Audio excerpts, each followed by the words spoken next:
Hello, and thanks for joining us tonight. YourLocalNote.com. It's our vidcast. We've got Andorra and Kevin from Andorra will be talking with us in just a few minutes. We're going to talk about the band, the music, and all sorts of good stuff. That's coming up in just a few minutes. Want to remind you, we stream 24/7. Nothing but Philadelphia area musicians right here on YourLocalNote.com. That's what we feature.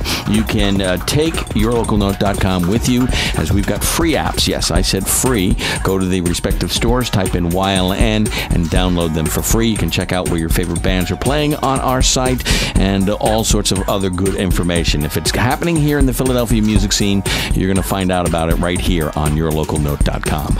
Okay, right now we are going to play the single from Andorra. The song is called Ain't It a Shame. We'll play it, and then we'll come back and we'll talk with Kevin from Andorra right here on YourLocalNote.com.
The song is called Ain't It a Shame. The band is Andorra. This is YourLocalNote.com. Let's welcome Kevin, who is the guitarist and sings for Andorra. Kevin, welcome to YourLocalNote.com. Thank you for having me. Appreciate you joining us. Let's talk about the band Andorra first, and then we'll get into the song Ain't It a Shame. First, Andorra. Where did you get that name from, and whose was it your doing, or was it the band took a vote? How did that work out? Okay, so this is going back, but originally we were a trio. We had our drummer Jordan Petrellis, who was still with us, and we had our friend Chris Chernosky, who is no longer with us, but was at the time. And no longer with the band. Yes. Okay. And, Want to get that straight. Just giving you a hard time. Go ahead. But I know. But we had a friend from Andorra, the suburb, which is right off of East Cathedral Road. Okay. So we were hanging out, going back and forth between each other's houses, and we liked the way it sounded. And it's also cool because there's a big sign that says Andorra in black and white with a big McDonald's logo over it. So great marketing idea. So, and I get texts from people every time they pass by and say, "Is this where you got your name from?" Yep, you got it. So nice. That's where we got it from. Good job. How did the band get together? So under various different lineups, Jordan and I have always been the key members of the band. Jordan plays drums. Jordan plays drums for us. Yes. Okay. And him and I started playing in middle school, and we kind of continued it ever since. And we never really had a steady lineup, so it wasn't like it mattered who was playing with us at the time. Right. So that's how it started. And him and I just loved music. We loved playing, and we just kind of grew a connection together musically. And he was waiting for me to have a wise ass comment. So and that's how it went. It's kind of wrapped up from there. We've had different lineups, but it's all worked out. We've always loved writing music together. We've always loved playing music together, and okay, that's how it goes. All right. Since you talked about writing music, this song "Ain't It a Shame"? Did you write this, Yes. or was this a collaborative effort? Well, the way we write songs typically starts with me writing the song in my room on my acoustic, and that's just because it's hard to collaborate with people, right? Because too many people in one room, distractions, just goof off, and so I take it upon myself to write the songs, and that way it's on more of a personal level and more universal as a song. Okay. So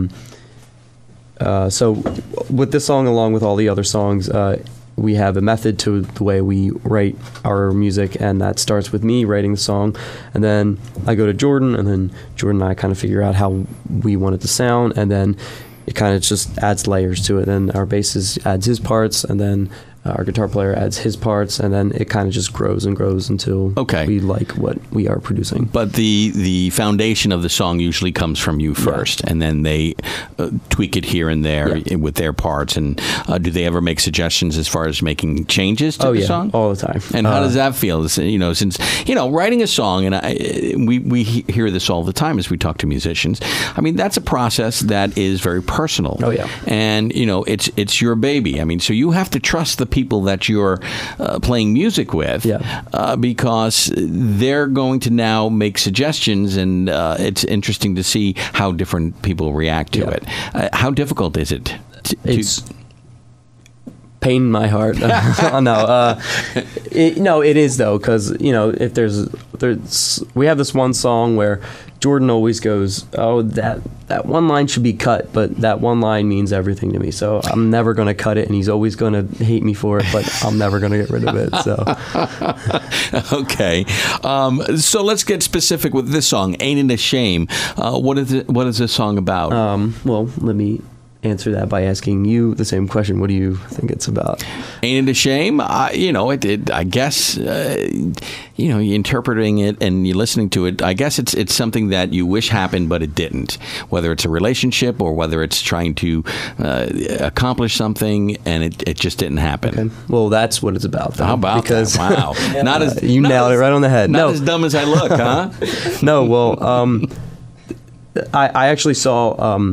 That I'm not sure who, I apologize, what band was in, but they were saying the same thing. They were saying the same thing about how I feel about my songs. I don't particularly like to explain to people what my songs are about, because I want them to have their own interpretation about. That was just last week. Yeah. Emily from Divers. Yes. Yeah. So I thought I pissed her off.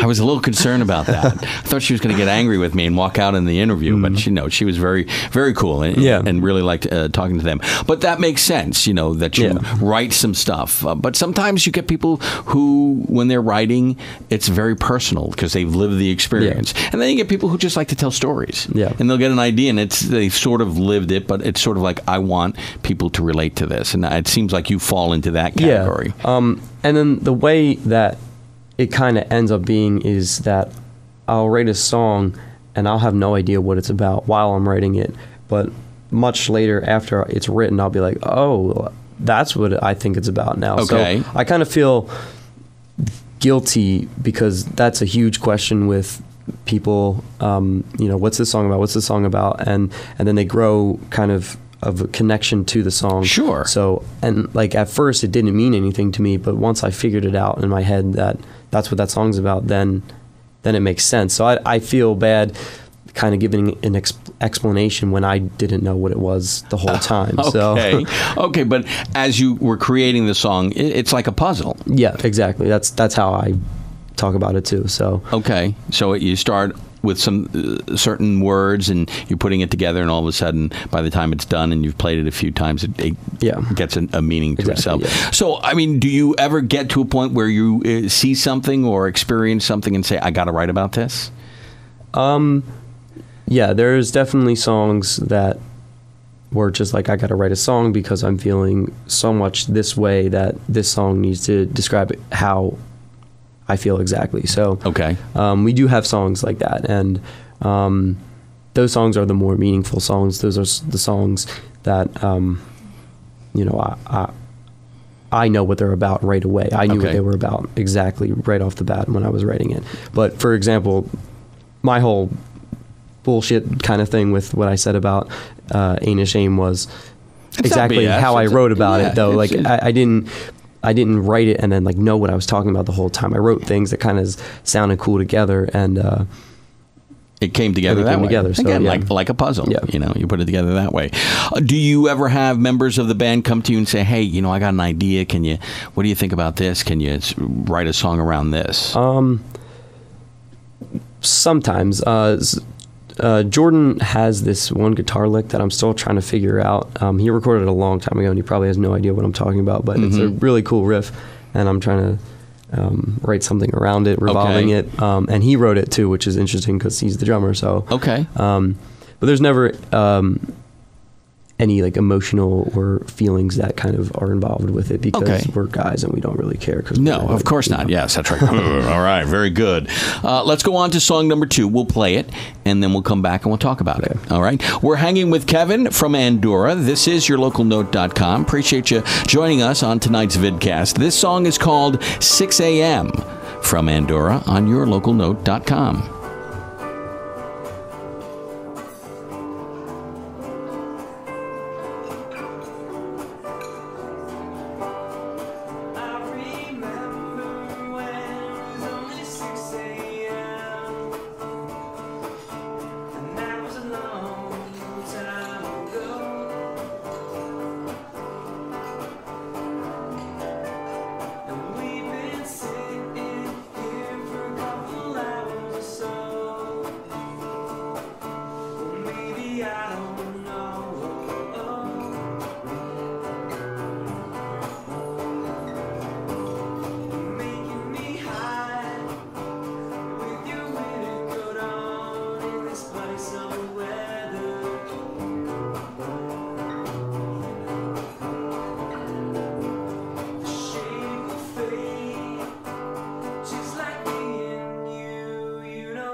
Because the sun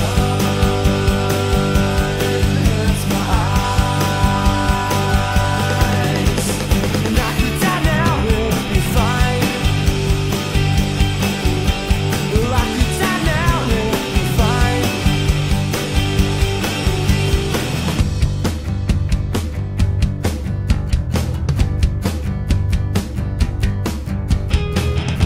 And you're the only one that makes me feel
the sun hurts my eyes. And I could die now, it'd be fine, fine, fine, fine. I could die now, it'd be fine, fine, fine, fine.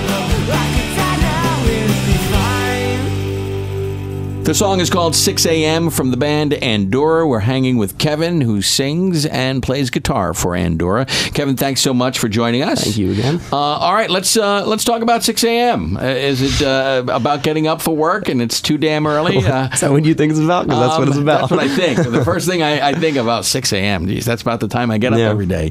But that's the first thing I thought of. Didn't really, I listened to it. I liked it as we were talking off the air. I like this song. But I didn't really spend a lot of time listening to the lyrics, so I can't give you a good answer about that. So this is another song that you just started writing. Where were you when you started writing this song? I guess instead of, because you like people to put their own meanings to the songs, but there had to be something that sparked your creativity to start this. The only thing I can really recall from writing the song was that I wanted to start the song off with "I Remember." We had a little bit of a back in the day, once again, when we were just starting off, we wrote the song called "Remember When," and it was like a huge embarrassment. We put it out. It was goofy. It was dumb. I was singing my falsetto the whole time, and I knew nothing. And it was really just horrible. But that's part of the learning experience. Yeah, but we were teased. We were made fun of so much at school. But that is good, because you then know that you have to work harder. Exactly. No, but I'm trying to help him out here, Tony. Kevin's got his brother here. Yeah. So hey, Tony.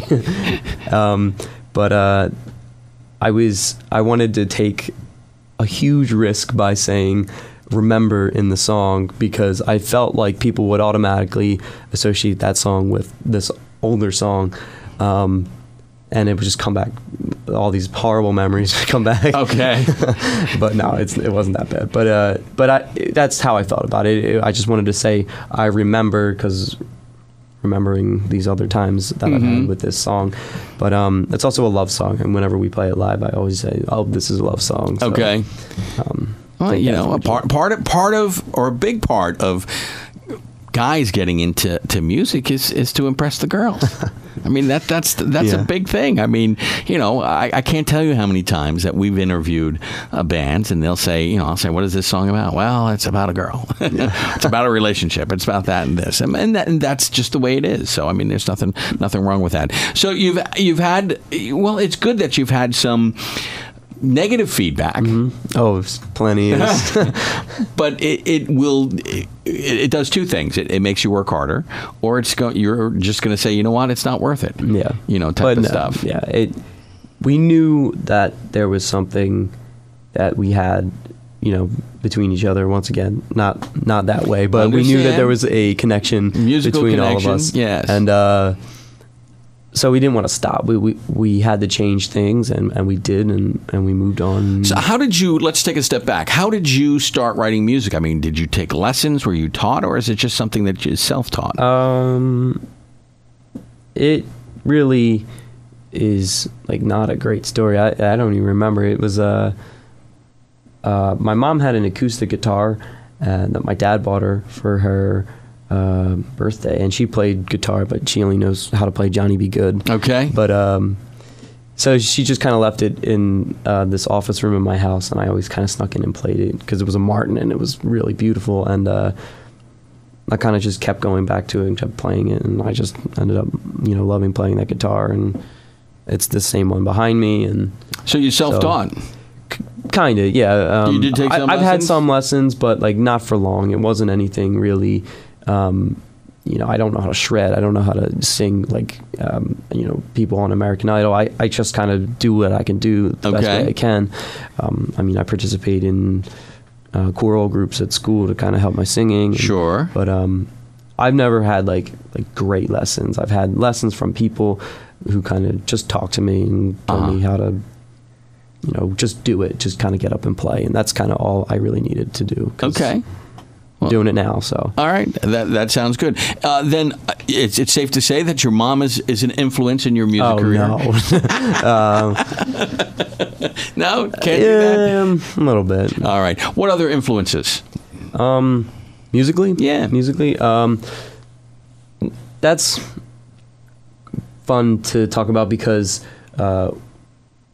me specifically, I have tons of different influences that really are just from different sections of, different types of music. So I like to look up to Bob Dylan and Neil Young and kind of those soulful, folky kind of artists. Because of their songwriting? Yeah, because they were songwriters and because I really wanted to work on songwriting. But I also didn't want to be, like an acoustic kind of band. Or right. That was the hardest part because we always left our genre title as alternative because we didn't want to label it as anything because we didn't want to be so specific that it had to be a rock song. Right. And we didn't want to be like AC/DC playing the same songs all the time. So we left that broad and then we let all of our inspirations flow in. So like I was saying about Neil Young and Bob Dylan, those kind of influenced my lyrical ability. And then bands like the Foo Fighters, Queens of the Stone Age, really influenced my, musical ability to play a heavy riff or make this make sense. But we also have songs that we have kind of a reggae sort of song that we play live often. And I like to play songs that are not necessarily in our range of musical abilities, but still kind of go outside the box, but still play what the type of music that we are. So it would be a reggae song, but not losing its rock roots. We're featuring 4 songs that have never really been played before. Yeah. Do you have a bunch of songs that you have played and recorded before, or are you working on your first album? We are doing our first album. It is 11 songs, and most of these songs people have heard live before, but there are also a ton of other songs that they have heard live before that won't be recorded. So there might be a couple letdowns, but do you? Okay, that was leading to my next question. I mean, does crowd reaction to the songs influence which songs you want to put on the album? It didn't in this case. There was definitely some songs. That song that I mentioned, the reggae song, is called Elephants, and that was one of the songs that Jordan wanted to put on the album, but we decided against it, and we got a really nice flow of our album. I think it's really dark at times. It's really spooky at times, and then it's also really happy and really beautiful at other times. So, have you a name of the album yet? Yes. Do you want to? You don't have to say it if you. Sure. No, I'd love to. We're gonna call the album "Etc. Etc. Etc." Okay. And it's gonna be out sometime in November. We're thinking. So. Okay. And we'll get you back when you have it completed. All right. Excellent. So you've written a whole bunch of songs. Yeah. How difficult was it to pick the 11 songs? Obviously, you and Jordan had disagreements over. We butt heads. We're fighting currently, actually. It was. It wasn't that hard. We had a lot of songs. Like I said, we've been playing for a very long time, so we've had a ton of older songs too that I didn't want to get rid of because, when you write a song, you grow connection to it, like we were talking about earlier, and those were songs that I didn't want to let go. So I wanted to keep them, and we ended up keeping them because people still know those songs and still associate us with playing those older songs as well, and. So that's how that kind of happened. We kept those older songs, and then everything else is newer. But those older songs are a little bit reamped. And is it possible that you'll save some songs maybe for a future album? Oh yeah, I have the next 4 albums planned out. Only 4. Yeah, after that we're done. No, but I have a lot of material, and. I really think of like the flow of the album when I'm trying to put it together, because we have all these songs and I want to make sure that this song sounds good after this song, and there's a little bit of a beauty behind putting together all these songs to make one collaborative effort. And that's kind of what this album's looking like. But we do have other songs that we will feature on other albums. Oh, okay, real quickly, if you can, Jordan and Casey, they're not here. But just real quickly, their influences, are they similar to yours, or are they really different? How does that work? I think it's the same idea. Jordan is a Rush guy because drummers love Rush, Yeah, right? yeah. And he also likes Paramore. He also likes, like Boston and bands like that. So those are his influences, and I can't speak much for him because he has his own way of listening to music. He has his own ways of his parents might have inspired him to listen to some sort of music, right? And but you know some basics. Yeah. I know for a fact that his dad has a big influence on a lot of the music that he listens to. Was his dad a musician? No, but he loves music. Their whole family is very music oriented. His brother played bass in a band as well, so they've done the whole music thing. They've gone to shows. They do it all the time. And Casey has played in bands for a long time. He's 21, so he's been around and he's been playing for a long time, and he has more of he loves local bands. He loves producing. He has more of a love for doing things like that and listening to local bands and by recording them and getting inspiration that way. So that's what I think, at least. I don't want to speak on his behalf. Very cool. Yeah. Let's play the third song, and we'll come back and we'll force you again to talk about it. Okay. And then we'll talk about the band and how the current guys, I guess the current lineup got together. Okay. And then we'll talk about where people can find your music and where you're going to be playing. Excellent. So we got all that good stuff coming up after we hear from Gerald. Gerald. Yeah, that's the name of it. You love when I mess up. Gerald. I know. Gerald. This is Andorra, and this is yourlocalnote.com.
The song is called Oh Gerald. The band is Andorra. This is yourlocalnote.com. We really appreciate you checking out this live vidcast. And we're hanging with Kevin, who sings and plays guitar and is the main songwriter for Andorra. All right, Kevin, we talked about this a little bit off the air. There's a funny story behind this song. Okay. Just so you know, I cussed again on air because I cussed in that song. In the song? I apologize. No, that's so okay. Sorry. That's all right. That's two. Yes. Strike two. We fine you at the end. No, I'm only kidding. Go ahead.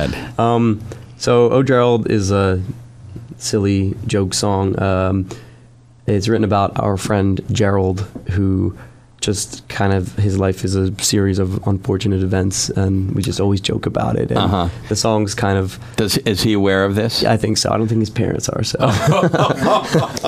But yeah, it's a funny story. He's just... I don't want to go into it because I don't want his parents to hear, but...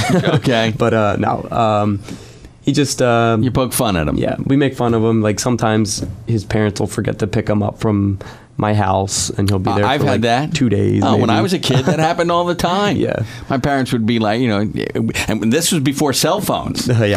So you'd be sitting on the curb after a practice for a Little League Baseball or something like that, and invariably either me or my brother or my other brother would be left. We'd be sitting at the dinner table, and all of a sudden be like, oh, we're missing someone. Well, that's exactly what Oh Gerald's about.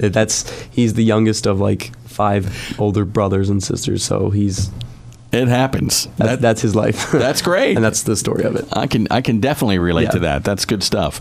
All right. Real quickly, the current lineup, you talked about how Jordan and you have known each other for a long time. Yes. Casey, when did Casey join the band? Casey joined November of this year. Okay. And how did you hook up with him? We had a show coming up, and our current guitar player kind of bailed on us, and he's kind of friends with our former guitar player. Okay. So we kind of met through that way, and he helped us out with the show, and then he's kind of been consistent with us ever since. All right. So, and he likes to record music and yeah, he is at Kowari Sound. Okay. Is he going to help produce the album? No, actually, we are working with somebody named Mike Weiser. Okay. He is he has a studio in his basement, and it's kind of just one of those deals, but we're basically helping him pay for his wedding, and he's helping us pay for our success ultimately. Yeah, you got to do that. You get very creative in this industry, right? Yep, that's how it's going right now. So, and he's awesome. Him and I have become real close. We're still recording with him, but he's a really cool dude. Your venture into the music industry, I would say, has been a very interesting road that you've traveled. You've learned a lot of lessons. Yes. Some good, some bad. Yeah. Hard way sometimes, well, too. But sometimes that's the best way. Yeah, it is. So, and you're still enthusiastic about doing this. All right. Let's talk about where people can find your music. Okay. We like Bandcamp, so we're on Bandcamp. We are andoramusic.bandcamp.com. Our single is up there with its album artwork that we had done by an artist named Susie Sanchez. Okay. She's from our area. She's really cool. And we're also on Facebook. We like to use our Facebook a lot. We are on facebook.com/Andorra Music. We update it every other day. Okay. Usually tag a little picture with it, and that's kind of it. Twitter? We have a Twitter. Twitter is twitter.com/Andorra Music as well. So at Andorra Music. Okay. That's all we use. We try to stay small because I can't keep track of everything. That's a problem that a lot of bands have. Some bands have one person, and that's all they do is they deal with the social media. But at the same time, you're going to have to look at the fact, because this is something Mike and I talk about all the time. Where are people going? Yeah. Because sometimes, let's face it, if you stay with one, MySpace, can anyone say MySpace, right? So you don't want to be the last person there. I actually went back on my MySpace page the other day to delete everything. So, I mean, that's something you can't really say, this is all we want to do. We want to keep it small. Yeah. Because you're leaving out potentially like a large audience. I mean, Instagram is something we do use Instagram too. I apologize. Yeah. Instagram is Andorra_music because we had a little problem with that tag, but that's us too. Andorra_music. I mean, it's hard to really post on everything. You can spend your whole day doing that. Yeah. And then it's like, oh, I got to write music. Yeah, exactly. There was this the show The Office. One of the characters on The Office had this tool that he used to update every social media thing at one time, and I wish it was real. But. Yeah, that would be nice. It would save a lot of time. Upcoming shows. We are playing World Cafe Live, the Wilmington in Delaware, this Saturday, and we are also playing the Rusty Nail August 2nd. Mm-hmm. We are playing the Hub of Music and Arts in New Jersey. Okay. And our last show for the summer will be at the Grape Room. Scooter. Yeah. He's a good guy. Yeah. August 23rd. Okay. So, August 27th, actually. Okay. It's a Wednesday night, yeah. Usually we have bands, they're going through their phone. Oh, let me see. Yeah, off the top of your head. Good job. That's very impressive. All right. Kevin, we've got where you're playing, where people can find your music. We really appreciate you coming out and talking with us and hanging with us. The album that you're working on, et cetera, is hopefully coming out in November. Hopefully in November. Keep us up to date. What's going on with that? There's updates on Facebook all the time with the process of it. There's pictures of us in the studio, stuff like that. And this is the first time you're hearing stuff from the album as well. So very cool. We're going to try to do stuff like this as much as possible to get to preview and stuff like that. Very good. All right. Well, our next song that we're going to play, we're going to wrap things up with, is called "Still Got Me." Where were you when you wrote this song? What was the inspiration for this? Inspiration came from a former member that we had a falling out with. We don't really talk much anymore, but originally the song was meant for him in a positive way. Now it's meant in a negative way. So, does he know you've written this song about him? Yeah, he knew that it was. I mean, the meaning can be whatever, like I've said before. So he can still listen to it. He can still think, but it might be a little bit differently now. So okay, very good. All right then, Kevin. Thank you again, and just want to remind everyone that we will have a new vidcast coming up on Monday. We'll also let you know when we have our next live streaming vidcast. We'll post that and put it on Twitter, and then also don't forget we're streaming 24/7. We've got free apps. Just go to the App Store, type in YLN. You get that. If you want our newsletter, send us an email at contact@yourlocalnote.com. And if you want to see where your favorite band is playing, just come to our site. We've got it all on yourlocalnote.com. Wrapping it up with Andorra. The song is called "Still Got Me" from their upcoming album, etc., etc., etc. This is yourlocalnote.com. Don't tell me where my heart's at. I already know. You got it in your hand, and you took it from my chest.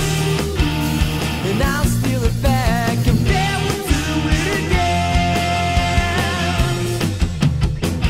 Yeah, you still got me and the rest of your life. Yeah, you still got me and the rest of your life. Yeah, you do.